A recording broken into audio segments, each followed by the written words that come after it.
Grocery shopping in the 1950s was nothing like the experience we have today. Sure, you went to a store and bought food, but that's where the similarities end from personal service that made you feel like family, to quirky systems that rewarded loyalty in ways you wouldn't believe. The neighborhood grocery store was a completely different world. So let's step back in time and explore 20 weird facts about 1950 grocery stores that might just surprise you, even if you lived through it. S&H Green Stamps were like currency. If you grew up in the 1950s, then you absolutely remember the thrill of collecting S&H Green Stamps. These little stamps were like a second currency, and grocery stores handed them out, based on how much you spent. The more you bought, the more stamps you received, and families guarded these stamps like they were actual money, because in a way they were. After each shopping trip, you'd get your stamps and bring them home to lick and stick them into special collector books. Page after page of stamps adding up to something special. The real magic happened when you had enough filled books to visit the Redemption Center or browse through the S&H catalog. This wasn't just any catalog. It was a treasure trove of household items, appliances, toys, and furniture, all available in exchange for your stamps. Kids would gather around the kitchen table, helping mom paste stamps into books, dreaming about what the family might redeem them for, maybe a new toaster, or a set of dishes, perhaps a bicycle for the kids, or even a camera. The best part was that these stamps made every grocery trip feel rewarding. You weren't just spending money. You were investing in future purchases that would come without reaching into your wallet again. Stores loved the program because it built fierce loyalty. Shoppers would drive past other stores just to go where they could collect their stamps. The S&H Green Stamp program peaked in the 1960s, but had its roots firmly planted in the 1950s. Eventually, the program faded as stores moved toward other loyalty systems and direct discounts. But for those who remember, there was something special about those little green stamps that modern rewards programs just can't replicate. Grocery stores had in-house butchers. Yum. Who knew your name? One of the most memorable aspects of 1950 grocery stores was the relationship you had with the butcher. Back then, every store had an in-house butcher who worked behind the meat counter.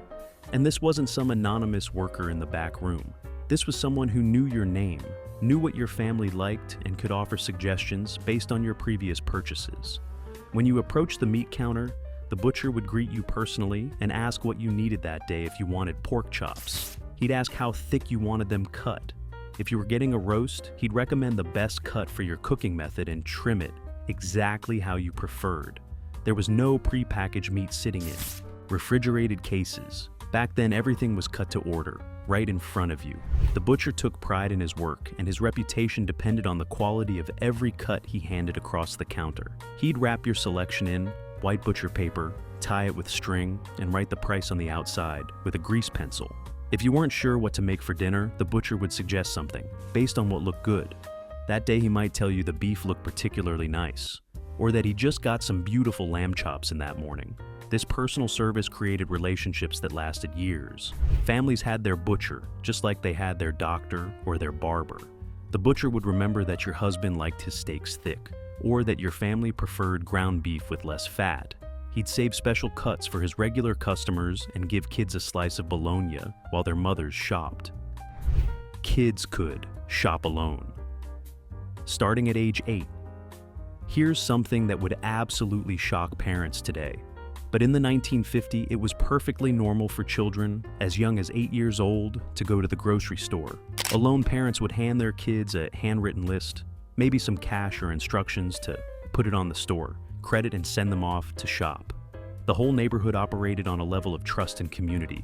That's hard to imagine. Now kids would walk or ride their bikes to the local grocery store with their list in hand, and the store employees treated these young shoppers with respect. The same clerk who helped your mother would help you, and they'd make sure you got exactly what was on your list. Store workers knew which families the kids belonged to, and would sometimes even call home if something seemed off about a purchase.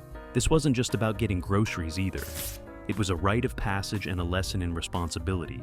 Children learned to read lists, carefully count money, make change, and be accountable for bringing home the right items.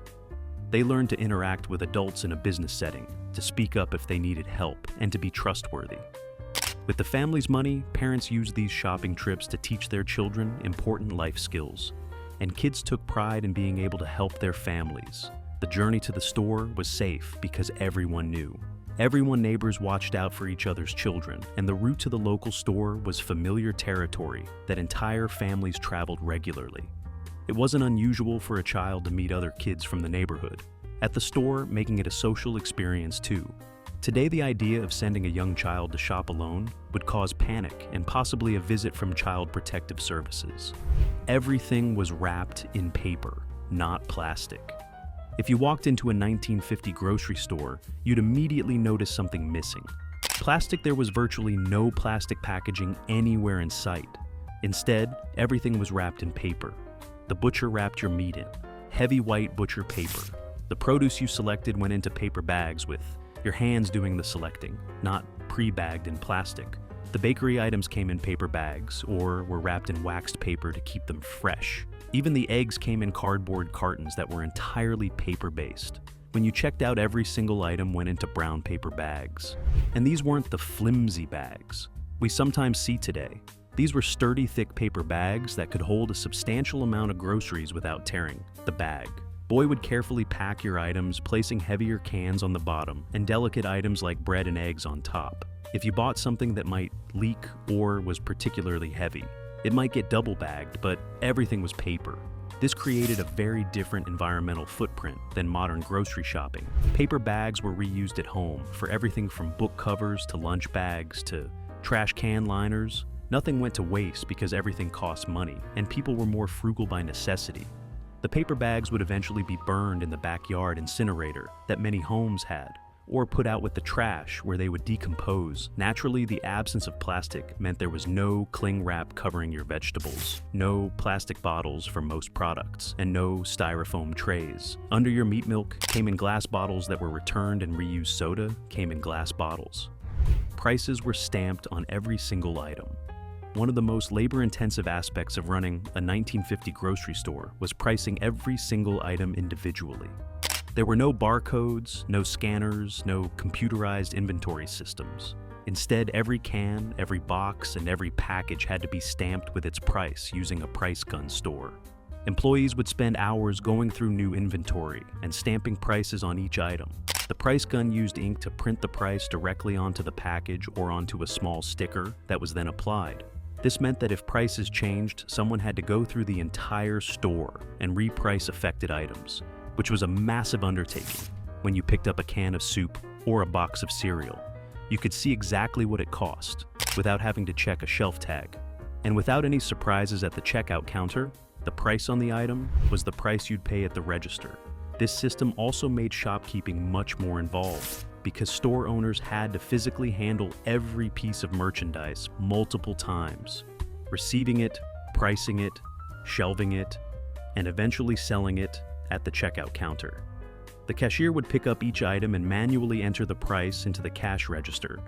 By pressing keys, there was no scanning that automatically logged the item and its price. Instead, the cashier had to read the stamped price and key it in correctly. This required attention to detail and created opportunities for errors. Though experienced cashiers became remarkably fast and accurate at this process, customers would watch the register to make sure their items were being rung up correctly, and the total would accumulate with each entry. When everything was added up, the cashier would tell you the total you'd pay, and then count back your change, a practice that's almost entirely disappeared from modern retail. Store credit was common and based on handshakes. Here's something that might sound completely foreign to younger generations, but in the 1950s, many families ran a tab at their local grocery store instead of paying for each shopping trip with cash on hand. You could tell the store to put it on your account. The storekeeper would write down what you purchased and how much you owed in a ledger or a little black book that had your family's name on it. This system was based entirely on trust and personal relationships. Store owners knew their customers, personally knew where they lived, knew where they worked, and knew they'd make good on their debts. Families would typically settle their accounts on payday when Dad got his weekly or bi-weekly paycheck. Mom would stop by the store and pay off the tab before starting a new one. This credit system was informal. There were no credit checks, no interest charges, and no computerized tracking, just a handshake agreement between people who were often neighbors and friends. The store owner benefited from customer loyalty because families would shop where they had established credit, and customers benefited from the flexibility of not needing cash in hand for every purchase. This was especially helpful for families living paycheck to paycheck or dealing with unexpected expenses if times got tough and you couldn't pay your full tab. Right away, most store owners would work with you. Because they knew you and understood that hard times could hit anyone, the personal relationship meant they were invested in your success and your family's well-being, not just in getting paid. This system only worked in an era of small neighborhood stores. Milk was delivered before you even got to the store, before you even made it to the grocery store. In the 1950s, some of your shopping might have already been done for you, because the milkman delivered fresh milk right to your doorstep.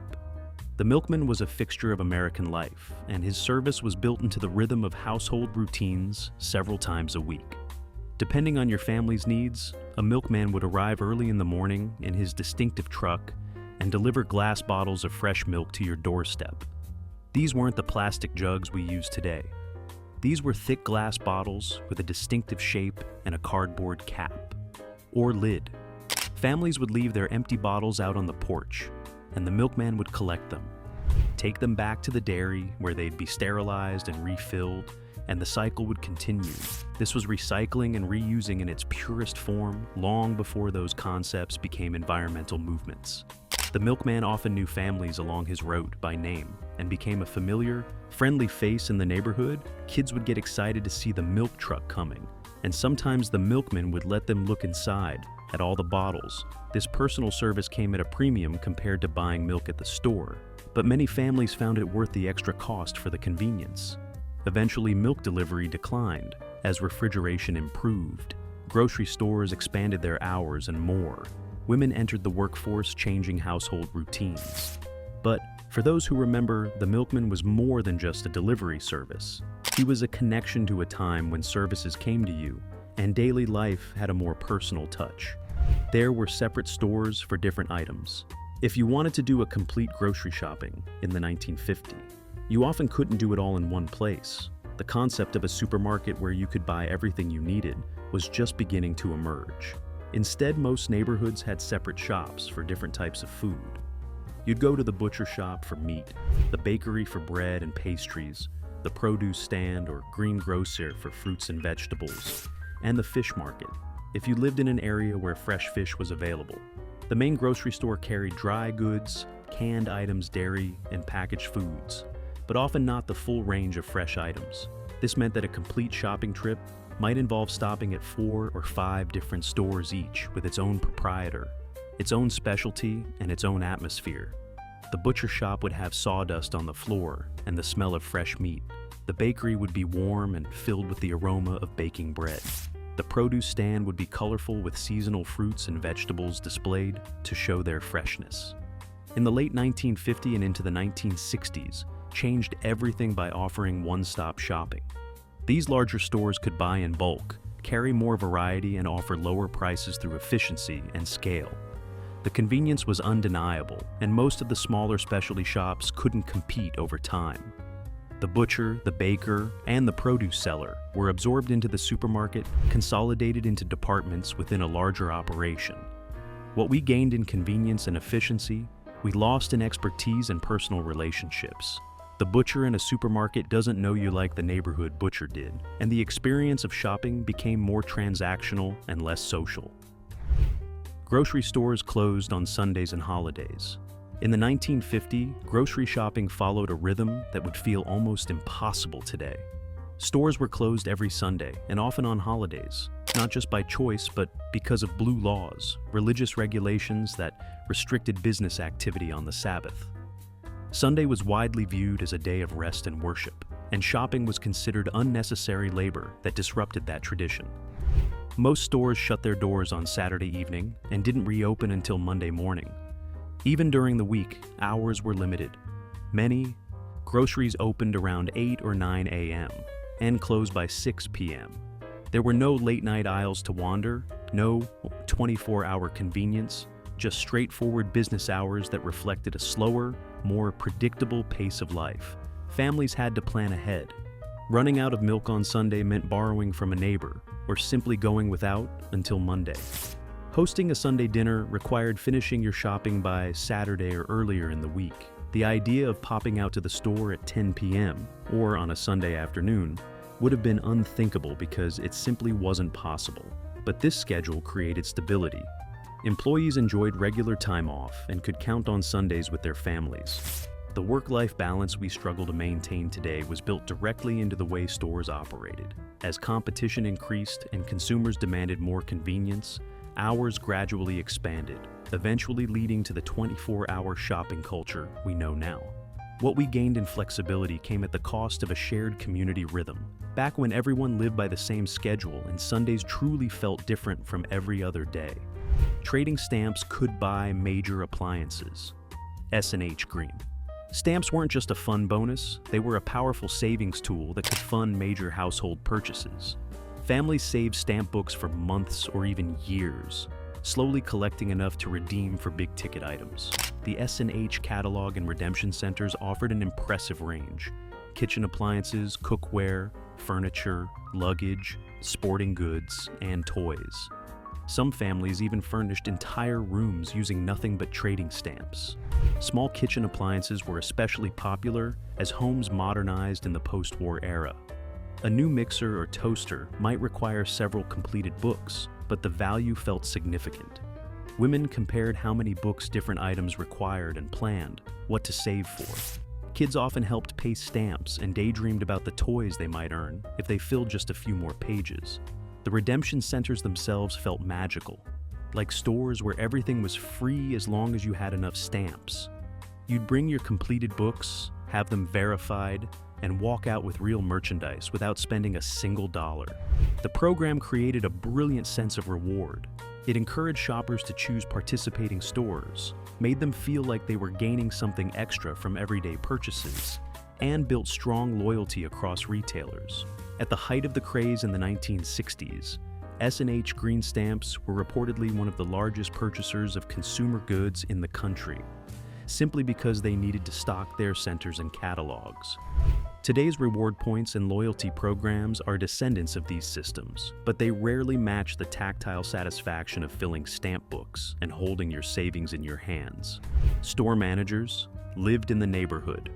One of the most important factors in the success of a 1950 grocery store was the manager, and more often than not, that manager lived right in the neighborhood where the store operated.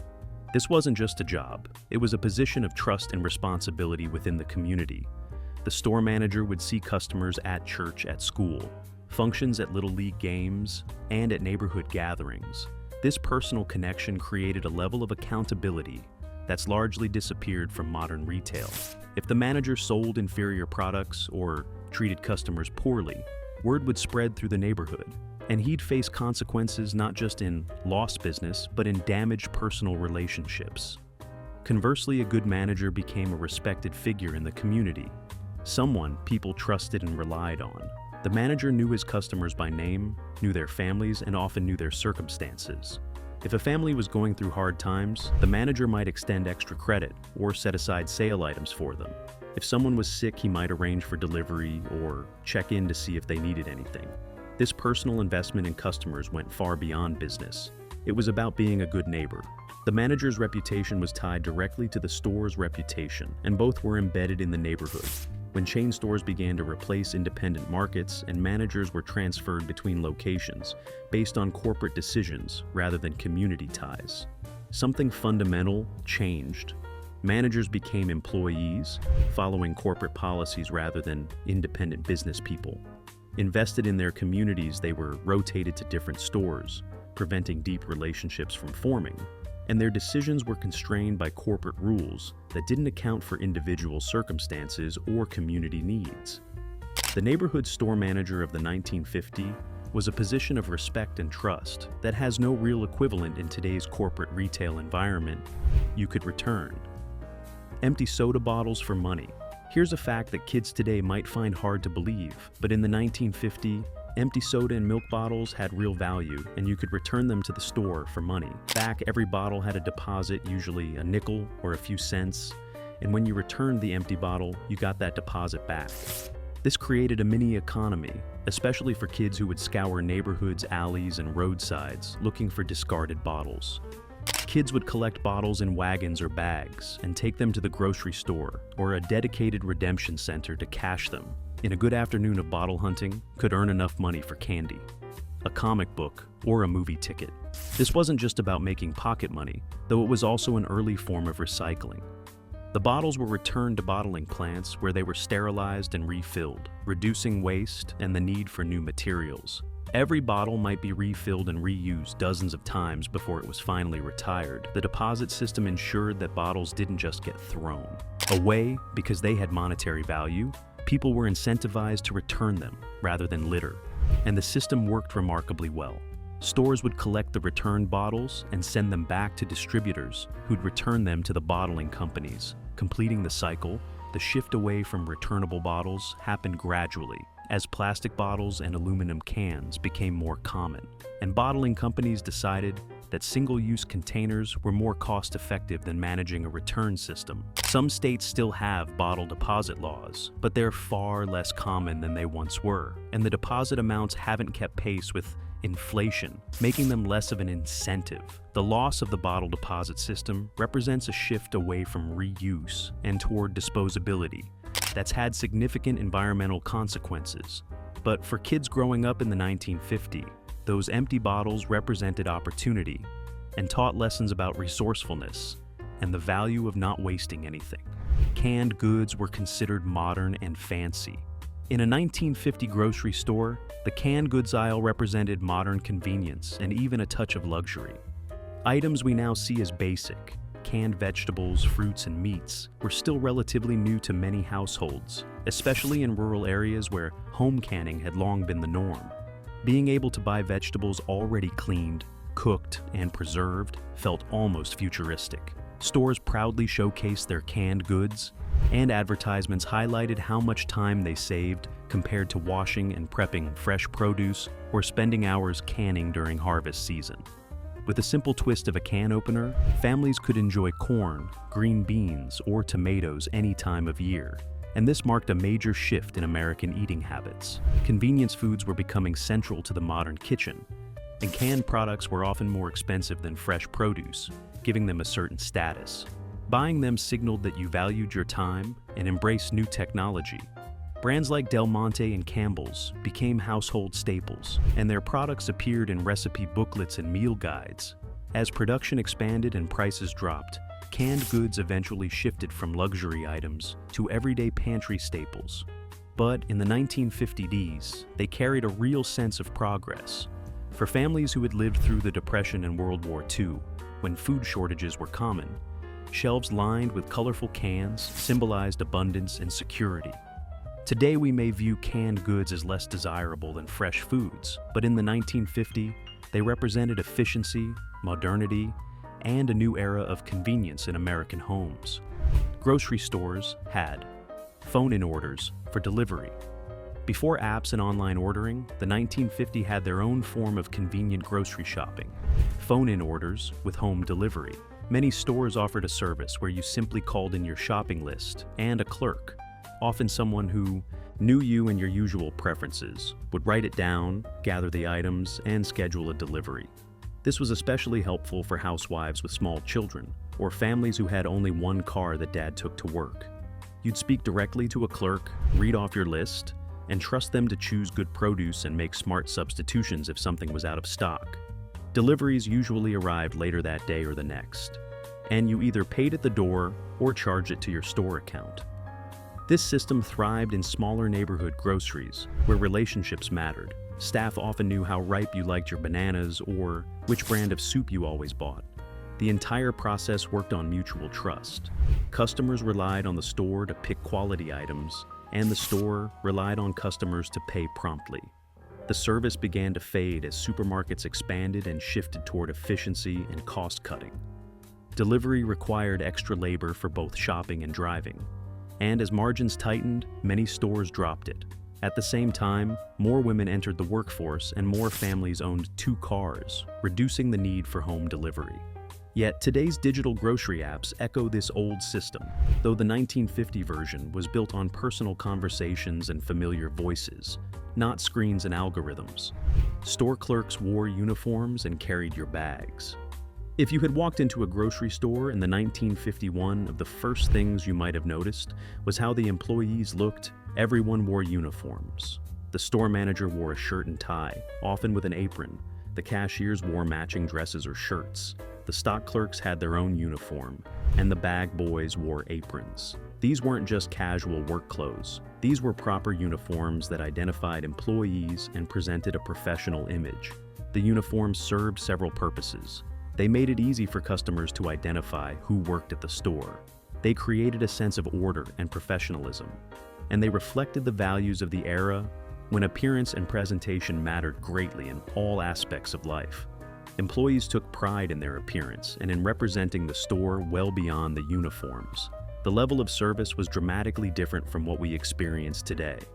There were dedicated bag boys whose entire job was to pack your groceries carefully into bags and then carry those bags out to your car for you. You were being taken care of at every step, from greeting at the door to help finding items to careful packing and loading. The shift towards self-service happened gradually as stores got bigger. Labor costs increased and efficiency became the priority. Customers adapted to bagging their own groceries and loading their own cars because prices stayed lower. But something was definitely lost in the transition. The professional appearance and attentive service of the 1950 grocery store created an atmosphere of respect and care that's largely absent from the warehouse-like supermarkets of today. You could buy fresh bread, still warm, from the bakery. One of the sensory experiences that defined a trip to a 1950 grocery store was the smell of fresh bread. Baking: most stores had in-house bakeries where bread was baked fresh every single day. The bakers would arrive early in the morning and start preparing dough, so that by the time the store opened, there would be fresh loaves coming out of the oven. The aroma would fill the entire store, creating an inviting atmosphere that made shopping more pleasant. You couldn't get that smell from pre-packaged bread shipped in from a factory. The bakery section was a point of pride for stores and a draw for customers who wanted the best quality bread for their families. When you approached the bakery counter, you'd see loaves of bread cooling on racks, often still warm to the touch. You could buy a whole, unsliced loaf, or the baker would slice it for you right there on a large mechanical slicing machine, watching the blade work through the loaf in smooth, even cuts. In addition to bread, the bakery section offered fresh rolls, pastries, pies, and cakes, all made on premises. You could order birthday cakes that would be custom decorated, or pick up fresh donuts that had been fried that morning. The bakers knew their craft and took pride in their work, which showed in the quality of what they produced. The personal touch extended to remembering customer preferences and occasions. If you mentioned your daughter's birthday coming up, the baker might suggest something special, or offer to write her name on a cake. Checkout lines moved slower, but felt more personal. One thing you definitely notice about shopping in a 1950 grocery store was the pace. Checkout lines moved much slower than they do today, without barcode scanners and computerized registers. Every item had to be manually handled and priced keyed into the register. By hand, the cashier would pick up each item, read the stamped price, and enter it into the register by pressing mechanical keys with a satisfying "hey-chunk" sound as the register recorded each entry. It was a methodical process that couldn't be rushed without making mistakes. But here's what made it different. The slower pace created space for conversation and human connection. The cashier wasn't frantically scanning items trying to meet a speed quota. Instead, she'd chat with customers, asking about their families, commenting on their purchases, and sharing neighborhood news. If you were buying ingredients for a specific recipe, she might ask about it or offer her own suggestions if you were a regular customer, often someone they knew from the community. The checkout process was also more transparent. You could watch every price being entered and catch mistakes more easily. The cashier would often call out the prices as she entered them and announce your total clearly. When you paid with cash, the cashier would count back your change, a nearly lost art where she'd count up from your total to the amount you gave, her teaching basic math skills and ensuring accuracy. Today's checkout process is incredibly efficient. Items fly across scanners. and you can be in and out in minutes, but we've lost the human element that made shopping feel less impersonal. The trade-off for speed has been the loss of connection and the sense that someone behind that register actually knows you and cares about more than just processing your payment. Generic, no-name products didn't exist. Yet, here's something that would seem strange in a modern grocery store. In the 1950s, there were no generic or store brand products. Everything on the shelves was a name brand: Campbell's Del Monte, Heinz Kraft. Every manufacturer had spent decades building brand recognition and loyalty, and the idea of a cheaper generic alternative simply didn't exist. Yet the store itself didn't package products under its own label that would come later in the 1970s and 80s, as a way to offer lower-priced alternatives to national brands. In the 1950s, if you wanted corn, you chose between Green Giant and Del Monte. If you wanted soup, it was Campbell's. Or maybe Lipton. This actually made shopping decisions simpler. In some ways, there was less choice but also less confusion. You knew the brands, you trusted them, and you bought them. Brand loyalty was fierce and often passed down through generations. Mom bought Hellmann's mayonnaise, so you bought Hellmann's mayonnaise. The advertising of the era reinforced these loyalties with memorable characters, mascots, and jingles that made brands feel like familiar friends. Kids grew up knowing the Jolly Green Giant, the Campbell's Kids, and the Keebler Elves. These weren't just products, they were part of American culture. The introduction of generic and store brand products changed grocery retail fundamentally by adding another dimension of competition and giving price-conscious shoppers more options. But it also commoditized many products and reduced some of the brand loyalty that had been so carefully cultivated for those who shopped in the 1950s. The aisles filled exclusively with trusted name brands represented a simpler time when choices were fewer, but confidence in what you were buying was higher. Stores gave away free glasses and dishes. One of the most memorable promotional strategies that 1950 grocery stores used was giving away free dishes and glassware with purchases. These weren't cheap throwaway items. These were actual quality dishes that could become part of your everyday dinnerware. The promotion worked like this each week. The store would feature a different piece from a set, maybe dinner plates, one week salad plates the next, then bowls, then cups and saucers. If you spent a certain amount on groceries, usually around $5 or $10, which was a typical shopping trip, you'd receive that week's featured piece for free or for a very small additional charge. The genius of this program was that it encouraged customer loyalty. Over an extended period, to collect a complete set of 8 place settings, you'd need to shop at the same store consistently for weeks or even months. Families would plan their shopping to make sure they hit the spending threshold each week, and would coordinate with friends and relatives to make sure everyone was collecting and could help each other complete their sets. These weren't random mismatched items either. The dishes came in attractive patterns that were carefully chosen to appeal to housewives. These types of promotions faded as profit margins tightened and competition shifted to direct price cutting rather than premium giveaways. But for those who collected those dishes piece by piece, there was something satisfying about the slow accumulation that's entirely different from just buying a complete set. At once, it connected you to your grocery store in an ongoing relationship that lasted months. You actually knew everyone in your grocery store. One of the biggest differences between 1950 grocery stores and today's supermarkets was simple. You actually knew the people in your store, and they knew you. The grocery wasn't just a place to buy food. It was a community hub. You'd run into neighbors, stop to chat, and catch up on local news. The butcher knew your name, the cashier asked about your kids, and the bag boy often lived just a few streets away. This familiarity created a completely different shopping experience, one rooted in personal connection rather than speed. Shopping meant staying involved in the neighborhood. You might learn a neighbor was ill and help organize meals.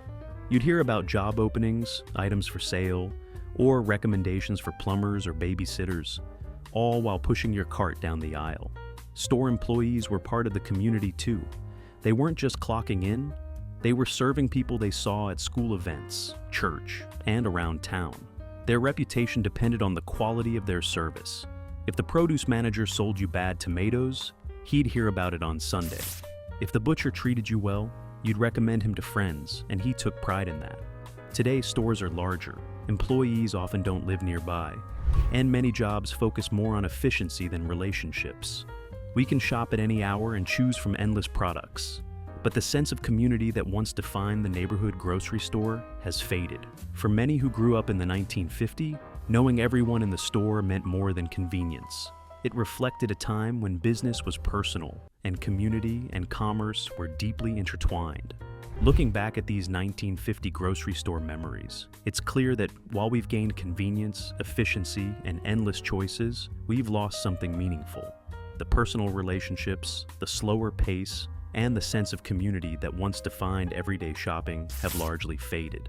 In the 1950s, the grocery store was part of neighborhood life. Employees knew you, cared about serving you well, and often lived just down the street. Shopping wasn't just a task.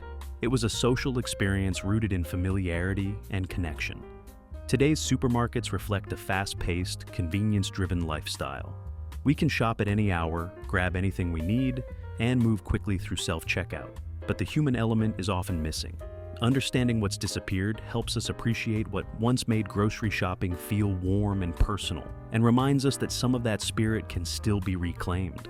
We can choose farmers markets where we meet the people who grow our food, support smaller local stores that still value relationships, or simply take a moment to talk with a cashier instead of rushing through with our eyes on our phones.